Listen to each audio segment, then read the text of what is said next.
माहौल की वजह से क्या इम्पैक्ट पड़ता आ रहा है और क्या इम्पैक्ट पड़ा है और आगे क्या इम्पैक्ट पड़ेगा? देखिए, निसंदेह ये बहुत ही एक गीत हम लोग भी बचपन में सुनते थे कि मेरा हिंदुस्तान, जिससे बड़ी सुंदर तरीके से एक मुस्लिम कवि ने गाया था। मैं बोल भूल रहा हूँ, बड़े मार्मिक अर्थ थे। एक दौर था जब लोग गाँवों में रहते थे और उनका एक सोसाइटी हुआ करता था।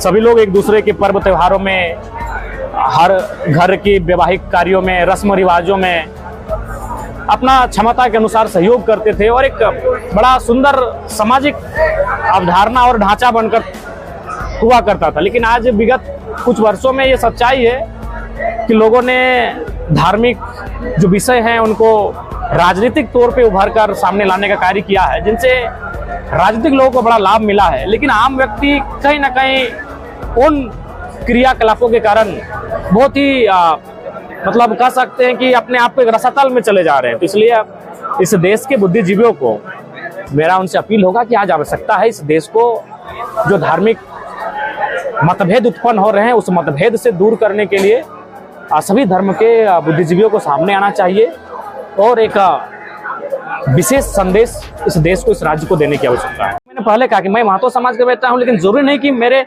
समाज में जो परंपराएं हैं, जो नियम हैं, जो कानूने हैं, जो दस्तावेज, मैं सारी चीजों को जानता हूं। पहलगाम मुद्दे पर क्या बोलेंगे? किसी एक जाति धर्म को टारगेट किया जाता है। देखिए, खेदजनक है। जिन लोगों ने यह कार्य किया है, निसंदेह उन पर कार्रवाई हो और जो वहाँ के स्थानीय लोग हो, चाहे वो किसी धर्म से हो, उन्होंने पुरजोर विरोध किया है और उन्होंने इस घटना का निंदा भी किया है। तो निसंदेह जो लोगों ने इस कार्य को किया है उन पर कठोर से कठोर कार्रवाई हो।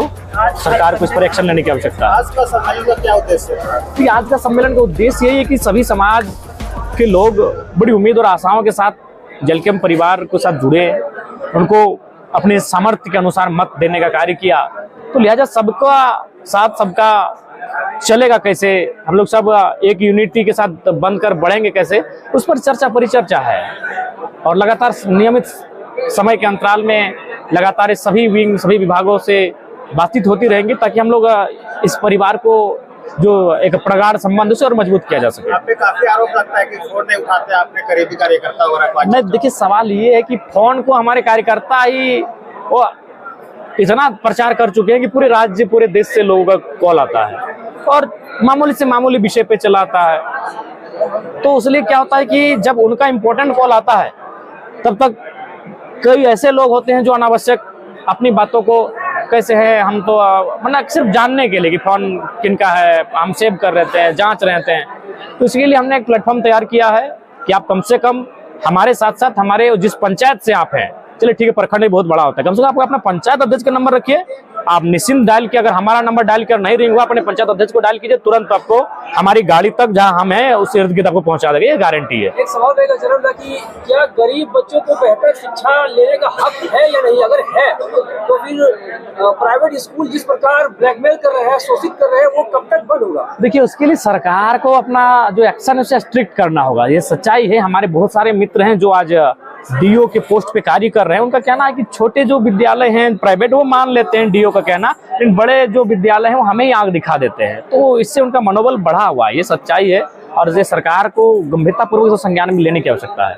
आप अल्पसंख्यक विंग में आए हुए हैं, अभी वक्त संशोधन बिल जो है इसमें क्या करना चाहेंगे? निसंदेह मैंने वही कहा कि कोई भी जो बिल जिसको हमें लगे कि नहीं ये परिस्थितियों के अनुसार, स्थितियों के अनुसार उचित नहीं है, तो उस पर जब तक हम लोग बैठेंगे नहीं। क्योंकि मैंने पहले कहा कि मैं महतो समाज का बेटा हूं, लेकिन जरूरी नहीं कि मेरे समाज में जो परंपराएं हैं, जो नियम हैं, जो कानूने हैं, जो दस्तावेज, मैं सारी चीजों को जानता हूं। तो मैं जब अपने समाज के रीति रिवाजों से अभी अनभिज्ञ हूं, मैं सीख रहा हूं, तो अन्य समाजों के जो रीति रिवाज हैं, जो परंपराएं हैं, उन पर मैं कह दूं कि मैं सारी चीजों को जानता हूं, तो ये उचित नहीं होगा। इसलिए मैंने इनसे कहा कि ऐसा विषय आता है, आप लोग बैठिए, हम लोग जिस विभाग का आता है, अगर एसटी शेड्यूल का भी आता है उनके साथ बैठेंगे, माइनॉरिटी का विषय आता है उनके साथ बैठेंगे, एससी समाज का विषय है उनके साथ बैठेंगे, और उसके बाद जो निष्कर्ष आएगा फिर हमारी राय जब आप रखेंगे तो आपको एक लगेगा कि हाँ, क्षण करिए, राय सामने आई है। अभी तक जितनी भी राजनीतिक पार्टियां हैं, जो विरोधी पार्टियां हैं सत्ताधारी सरकार की, सभी ने अभी तक विरोध मार्च निकाला है, लेकिन जेएलकेएम की तरफ से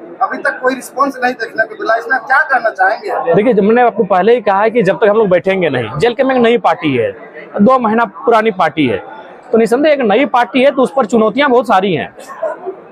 तो इस चुनौतियों से निपटने के लिए हमें पहले अपनी जो रूपरेखा है उसे तैयार करेंगे। जब हम जानेंगे चीजों को, जब हमारी एक राय होकर सामने आएगी, निसंदेह हम लोग इस पे आगे बढ़ेंगे। क्योंकि देखिए जेएलके में हमेशा एक आरोप लगता आया है कि जेएलके महतो की पार्टी है और अभी एक वक्त है कि अल्पसंख्यकों के साथ खड़ा होने का, तो इसमें जेएलके कितना दूर तक जाएगी मुसलमानों के साथ, 60 लाख मुसलमानों के साथ?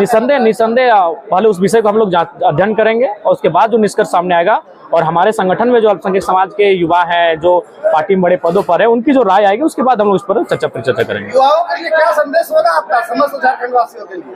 युवाओं के लिए संदेश यही है कि आप लोग अपने लक्ष्य के प्रति ध्यान केंद्रित रखें और नित्य मेहनत करते हुए आगे बढ़े।